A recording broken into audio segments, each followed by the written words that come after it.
आई coverage, रहस्य की खोज।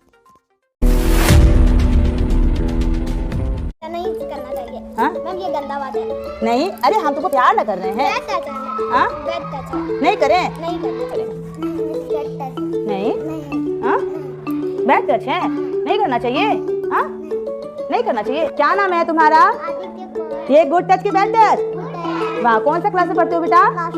क्लास 1। वेरी गुड, तुम बहुत अच्छे बच्चे हो, बैठ जाओ। तुम्हें कौन सा टच किए? कौन टच?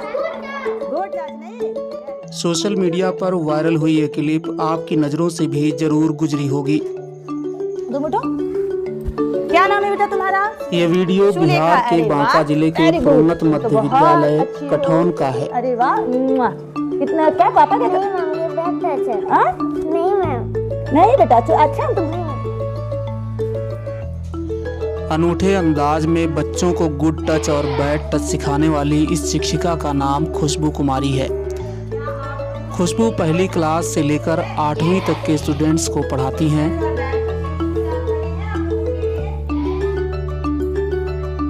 लेकिन खुशबू को ये ख्याल आया कैसे?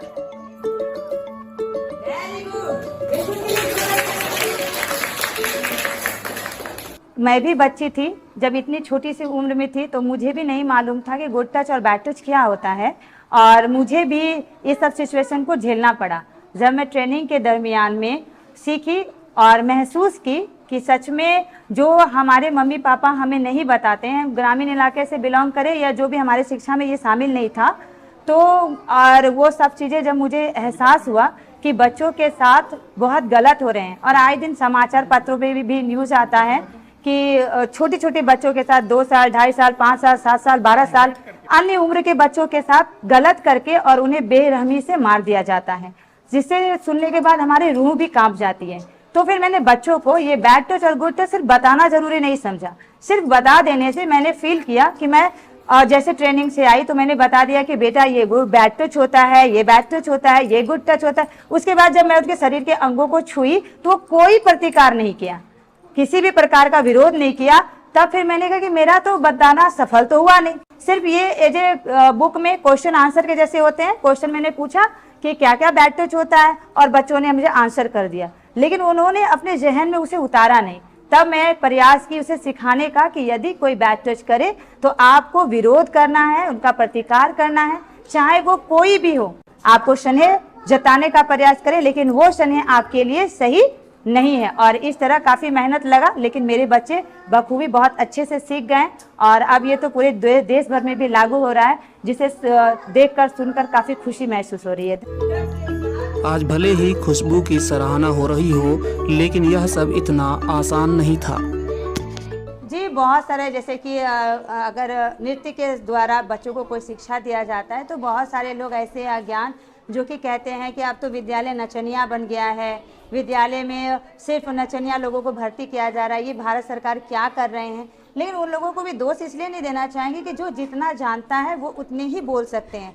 हमारे समाज में सभी तरह के लोग हैं, पढ़े लिखे भी हैं और नहीं पढ़े लिखे भी हैं। हमें हमारे समाज से जो चीज़ मिलता है हम दूसरों को वही देते हैं। तो उनकी थिंक ऐसी थी तो उन्होंने अपना प्रतिक्रिया दिया। बस वो चंद लोग थे, ज़्यादातर लोगों ने इसे सराहा और कहा कि नहीं, बच्चों के साथ प्रेम पूर्वक और उनके हृदय को छूते हुए कोई अगर गतिविधि या कोई विषय को पढ़ाया जाए तो बच्चे उसे सहज वातावरण बहुत अच्छे से सीख लेते हैं। बहुत अच्छा। ये कौन सा क्लास? Good touch. ये कौन सा क्लास? Good touch. और खुशबू की इस सीख से स्टूडेंट्स भी जागरूक हुए हैं।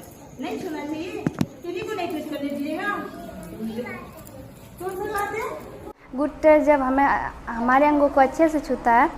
कहाँ कहाँ गुड टच होता है? गुड टच अगर गालों को छूता है तो अच्छे, मतलब उसे गुड टच कहते हैं। अगर हम लोग नाक को छूता है तो गुड टच होता है। हमारे यहाँ पे भी छूता है तो वो गुड टच होता है। अगर कोई आशीर्वाद दे वो भी गुड टच होता है। Very good. और पिंकी, बैड टच कौन कौन होता है? बैड टच अगर हमें गलत तरीके से हमारी छाती को छूता है, पेट को छूता है, या फिर हमारे हाथ को गलत तरीके से छूता है और हमारे पीठ को और कमर को और इसके नीचे छूता है तो इसे बैड टच होता है। खुशबू के इस प्रयास को स्कूल के प्रधानाध्यापक का भी पूरा सहयोग है। चाहक कार्यक्रम निश्चित रूप से उसका बहुत बड़ा प्रभाव पड़ा।